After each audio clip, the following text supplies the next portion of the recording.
the day has finally come. It has happened. The Detroit Lions have finally had enough of Quinn Tricia. They told Bob Quinn and Patricia, pack your bags and get the hell out. So Bob Quinn and Matt Patricia are officially gone. They have officially been fired from the Lions. Honestly, I think we all knew this was coming. This was coming after the Texans lost yesterday. I think the last two games really put the final nails in the coffin for this era.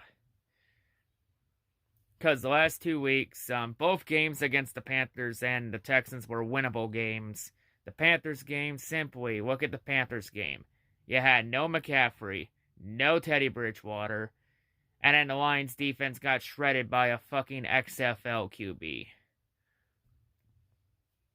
And then last week, the Lions got completely shit-stomped by Deshaun Watson and a Houston Texans team that was completely free-falling.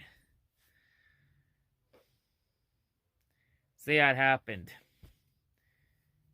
So yeah, Patricia and Quinn are gone. So now, so for the rest of the year, Darrell Bevell will serve as now the interim head coach. So, yeah, so now we're going to learn to Chicago. What was really the fault for the Lions this year? Was it simply because of Patricia's coaching? Was it because of Darrell Bevell's terrible play calling? Or are the Lions just that bad? Me personally, I think it's a combination of all three. I think Patricia's made some pretty bad calls throughout the year. Other than that one challenge he nailed out of nowhere against Atlanta. But it's like ever since that Atlanta game, the Lions have just went downhill. Ever since that Atlanta game, they went downhill because they've lost 4 of their last 5 since that Falcons game. But yeah. And then Darrell Bevell's play calling, that's just been really bad all year. So really for Bevell and Corey Underwood, for these two, the last 5 games, it's simply they're just trying to make an impression to all the other teams in the league to have a job next year. Because to be honest, I think it's safe to say Bevell and Corey Underwood will not be here next year. I think they're going to be gone. I don't know, I could maybe see Corey Underwood back, but because I'm not really a fan of firing a rookie defensive coordinator after 1 year. Because if you're firing a rookie first-year coordinator after 1 year, then somebody fucked up the hiring process. But yeah, I think Bevell, he's more than likely going to be gone too. So yeah, who knows? Who knows? Maybe the team will play better. Maybe it'll get worse. We'll have to wait and see what happens Sunday against Chicago. Maybe Darrell Bevell will learn from his fuck-ups against the Bears in Week 1, because Week 1 the Lions should have won that game. And then the team proceeded to fall apart. Mainly from the defense not being able to finish the job, and then Darrell Bevell's bad play calling really putting the defense in that position. So yeah, I'll have to wait and see what happens. So yeah, now the question is for the Lions, where does Detroit go from here? Where do they go from here? I think the question what the Lions do from here, I think it's very simple with the next head coach and GM regimen that comes in. I think it's very simple what they need to do. Because this team needs to rebuild badly. All I say to Lions fans is, the next 3 to 5 years are about to be very, very, very painful.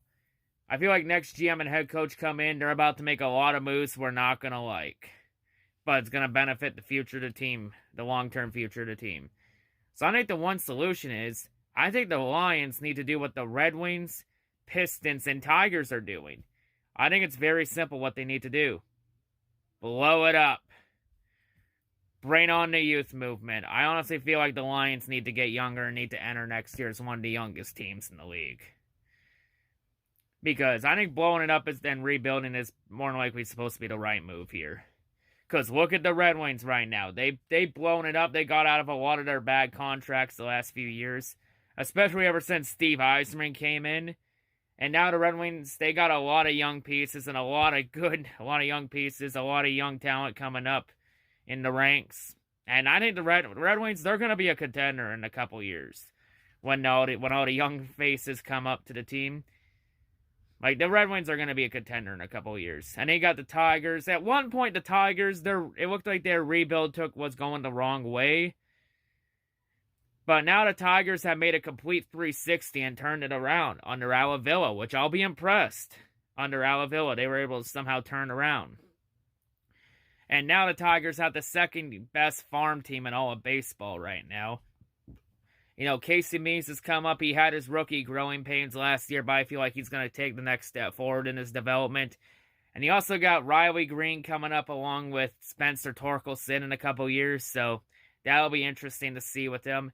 I do have some questions about the Tigers' new manager, though, and A.J. Hinch, since he was the manager for the Astros during the whole Houston cheating scandal. All I say is, if he's going to try that cheating shit with the Tigers, just don't be dumb enough to get caught this time.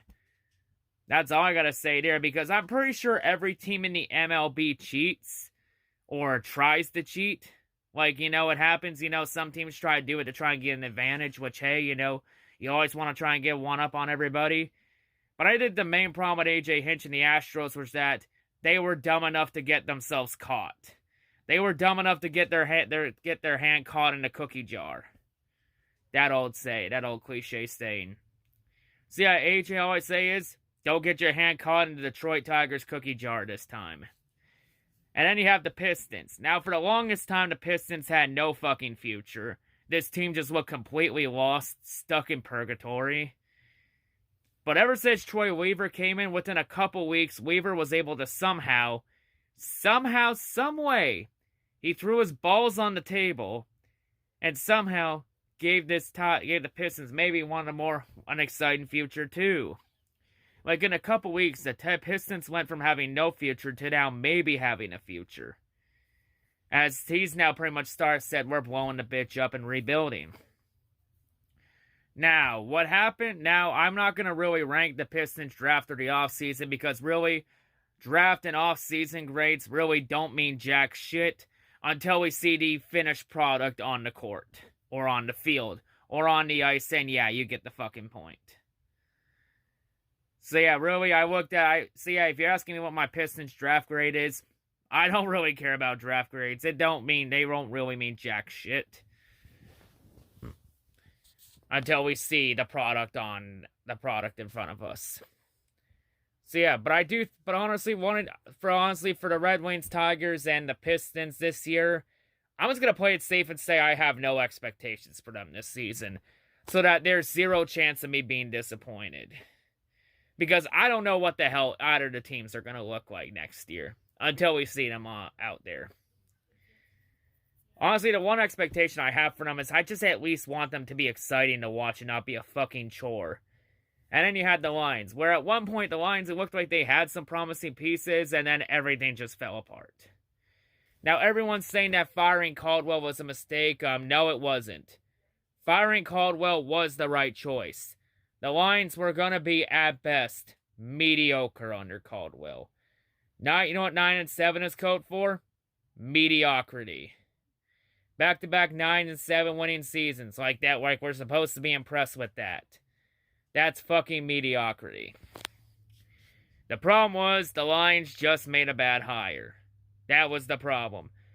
Firing Caldwell was the right move, but we just made a bad hire. That didn't work out. It just didn't work. Like, I honestly liked Patricia, man, but it just didn't work. Patricia just simply blew his chance. He simply had a shot. He blew it. Now, you could say that was the players not playing up to their full potential, but deep down, he was part of the reason, too. He blew it. Everybody blew it. So, for the Lions rebuild, I do think, though, if they do decide to blow it up and rebuild, I do think Matt Stafford's going to be gone in the offseason. I feel like he's not going to stay for another rebuilding process. Because at the point in his career, he just simply wants to win. I feel like that's not going to happen with Detroit. I feel like I said before, I think Stafford's going to demand a trade. I feel like he's going to demand a trade and get out of Detroit. I honestly say, for the love of God, do not trade Stafford to the Bears or the Vikings. Because if Stafford goes to the Bears or Vikings, we're screwed for the next. We're definitely screwed. Because Stafford will then fuck us in and out like barnyard animals. I honestly say, if we're trading Stafford, trade him to a contending team away from the NFC North. Maybe look at the Colts. Maybe look at the 49ers. Maybe look at the Browns if they don't think Baker Mayfield's the answer. Or hell, maybe look at the Titans. There are a couple young teams, or maybe even look at the Patriots if the Patriots are since the Patriots are looking for a QB. And they still look competitive to an extent if they don't feel like Cam Newton's the long-term answer. Going to be interesting to see what happens. I don't think Stafford's going to be back here next year. I felt like the only way Stafford would be back is if Quinn and Patricia stayed another year. But that obviously isn't going to happen. So I think, the last 5 games is pretty much going to be the Matt Stafford Detroit farewell tour. Because I do not think Stafford will be back next year. I think Stafford's the man to trade. So I feel like for round 1 of the draft, I feel like we're going to go quarterback with it. They got to go QB. I think one of the things we need to do on one of the things we need to do in this rebuild is we got to rebuild the trenches. Now, I look at the Lions' offensive line. We do got some solid pieces on the O-line. Taylor Decker has having one of the best seasons of his career this year.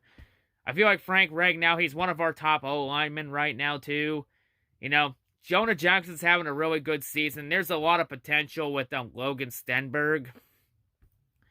So, I think we got some solid pieces on O-line. We maybe just need another piece or two, and I think the O-line could be something to keep an eye on. I think the main issue in the trenches is simply the defensive line. Like the only defensive tackle, especially nose tackle, I feel like the only nose tackle that has any potential here is maybe Penasini. And that's about it. Other than that, our nose tackles suck ass. So we need to get another defensive tackle for sure. We need to get like an Ndamukong Suh or an Aaron Donald type defensive tackle in the middle there. Someone to control the line of scrimmage there too. We also need to get some speedy pass rushing linebackers too that we keep passing up on. I still felt like the Lions should have taken Isaiah Simmons at 3. Especially since Simmons is now balling in in Arizona right now. I felt like we still should have took Simmons at 3. But hey, I think Okudah simply is just having rookie struggles this year, It's just, because corner is a very tough position to master and learn. And it doesn't really help if you have no pass rush to help you too. So and I feel like Okudah is going to take a next step forward in his development. He's going to have a really solid season next year. I think honestly, Tavai's really hit the sophomore slump. We'll know for sure next year if it was a sophomore slump or if he's just trash. But yeah. So I think really the main key is going to be rebuilding the trenches, and we got to establish a run game. I do feel like the Lions have their running back of the future in DeAndre Swift. It's just we need to get some offensive line. We just made maybe another piece or two in the offensive line. Hell, Hawkinson has been a really good pick, too. He's having a really good breakout year. He's even leading all NFC tight ends in the Pro Bowl voting. Even though the Pro Bowl really don't mean jack nor shit, since that game is pretty meaningless. It's just mainly a popularity contest. But, yeah. But, there are some fans that like the Pro Bowl, but it is what it is. But, yeah. Anyway. I honestly feel like the Lions' next step forward is rebuild. I felt like blowing it up. Like, the one thing I want the Lions to be at least next year is maybe just be excited, be an exciting team to watch. Just be exciting to watch at least. But yeah, rest of the season, I have really no expectations for the Lions rest of the season. I don't think they're gonna still improve. I feel like the season is over anyway, especially losing to Houston. Because the December stretch is really brutal. Like, the Lions have a really brutal December. I think they may win one more game. Maybe 2 at the most. I feel like the Lions' final record is going to be anywhere from 4-12 to maybe 6-10. I would lean maybe toward 5-11. So I do think the Lions are going to be picking in the top 10 in the draft. But, we're going to have to wait and see what happens. Going to be interesting what happens this Sunday against Chicago. Who knows? Maybe the Lions' offense will start balling out. Maybe Bevel will actually learn how to fucking call plays for once. And help this offense out. But yeah, in terms of the next GM or head coach, I don't know what most of the GM candidates is. I'm not really going to say much about the head coaching stuff. Because what the hell do I know? I was the dumbass that said we should have kept Patricia another year. But oh well. But I would say if I had to pick between a head coach candidate, I would say maybe lean toward more Robert Saleh, the defensive coordinator for the 49ers, or look at Eric Bieniemy, the offensive coordinator for the Chiefs. Like, I definitely say we need to get a young head coach. We need to get a young, innovative head coach, one that can be creative and one that can make up creative plays. We need someone that can have some sort of creativity and doesn't make dumbass calls. For sure. So I honestly feel like either Bieniemy or Robert Saleh. Those would probably be the two best options for sure. I'm not sure about Urban Meyer, the head coach out of Ohio, the former Ohio State head coach. Mainly because he's 56 and he's had health issues in the past. So that could be a bad move. And, you know, there's been a history of a lot of top big-name college coaches not panning out in the NFL. Example, Chip Kelly and Bobby Petrino. And, yeah, you get the point. But, yeah, that's honestly where I stand with this Lions right now. I honestly feel like they need to rebuild. They need to rebuild badly, blow it up. You know, just do what the Pistons, Tigers, and Red Wings are doing right now. Just blow it up and get younger.